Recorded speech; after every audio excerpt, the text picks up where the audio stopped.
Alright, this is The Lord is One with the next series part in my Christian Unity series, and this part deals with the Apocrypha.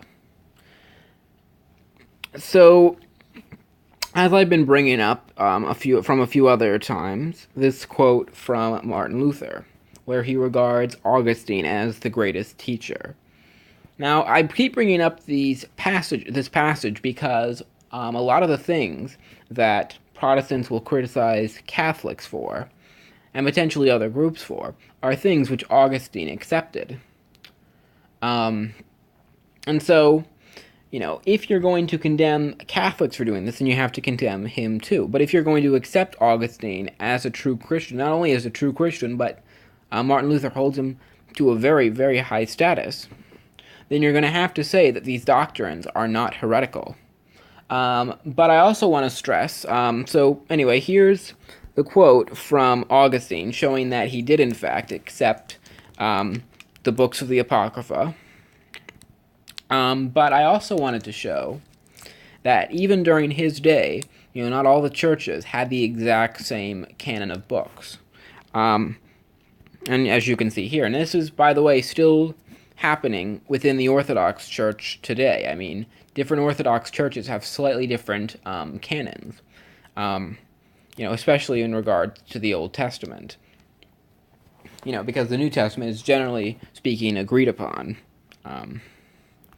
But yeah, but the position of Augustine, and as well as the position of the Orthodox Church, is that you do not just condemn someone for having different books.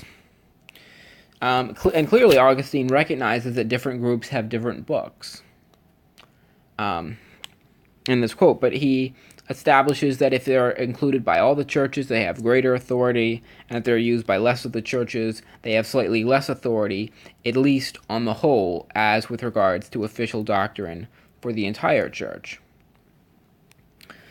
And this does establish that Christians during that time did have different canons, but no one accused other Christians of not being Christians because they had these books. Another important thing to establish is that the early church fathers, none of them seem to regard the Apocrypha as having heretical doctrine.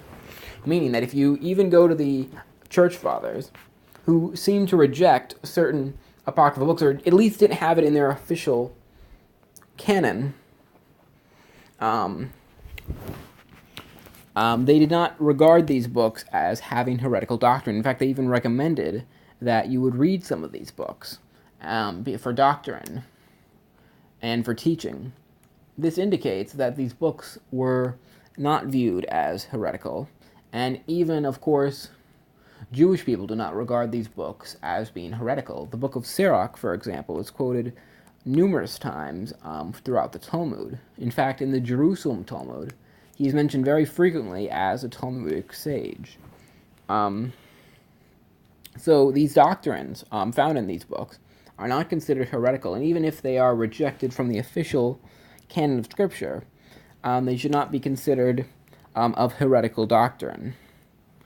And so those are just the points I want to establish. Is one, that the reason why not having the Apocrypha isn't a problem is that some of the great church fathers, who are unanimously regarded as true, regarded them as scripture. Two, the position of the early church knew about the differences among the canons, and even though they might have argued one way or the other, maybe, regarding some of these books, they never said that they weren't Christian because of this.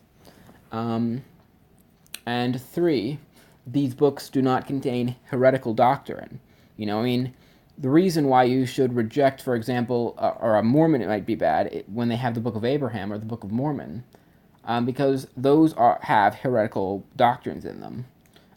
The Mormon scriptures teach that, God was once a man and that he was elevated to godhood, and so that's why they should be rejected. But and also the early church fathers also recognize this thing too. Like if you read Irenaeus, Irenaeus wrote about the other gospels. He wrote about the gospel of truth, rejected it, and he wrote about these different gospels, but you see them talking about these gospels, these Gnostic gospels, very negatively. They universally reject them. They say they're heretical. They don't have that same kind of attitude towards the apocryphal books. They just don't. So, you'll never hear an early church father with regards to, like, the Gospel of Thomas or the Gospel of Truth. You'll never hear a church father say, well, these books are rejected from the official canon, but you should still read them. They're not going to say that. They're going to say they're heretical. They don't say that about the Apocrypha, any of these books. So, and also, even the Protestants the earliest Protestants didn't regard these books as being heretical. Many Protestants would include them, like, in a third section, and of course, the Lutheran Church has done a commentary on the Apocrypha, so even though basically the Lutherans, as I can tell, have the highest view of the Apocrypha that you could have without regarding them as scripture. Of course, some Protestants actually do regard them as scripture, like certain members of the Anglicans do.